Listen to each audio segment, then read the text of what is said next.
Bonjour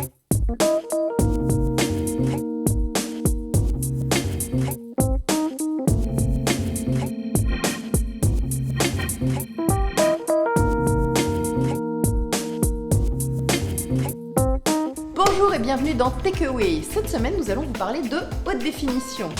Comme toujours, à la pointe de la technologie, l'Asie fait la mode et les tendances de la high-tech.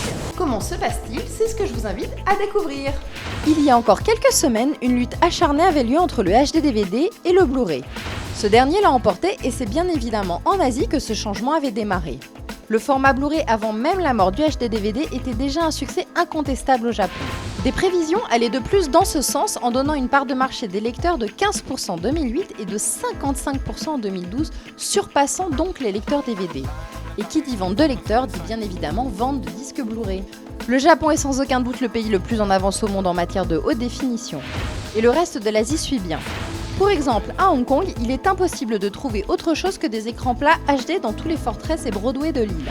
Ici, quand vous rentrez dans un magasin, c'est la course à la plus grande diagonale et les écrans sont en général parfaitement réglés. Pour ceux qui auraient malencontreusement réinvesti toute leur collection de films dans le HD-DVD, il reste une solution de secours en achetant le lecteur combo BH200 de chez LG qui lit aussi bien les HD-DVD que les Blu-ray. Finalement, en Europe, peu de monde se serait trompé de format puisque les disques Blu-ray se seraient écoulés à plus de 2,37 millions d'unités, soit 70% des films haute définition.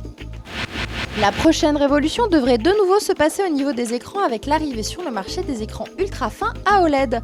Si ce n'est leur finesse, ils devraient aussi être encore plus beaux et moins gourmands en énergie. Et voilà, Takeaway, c'est fini pour aujourd'hui. Je vous retrouve la semaine prochaine pour une petite balade en ville. Bonne semaine à tous!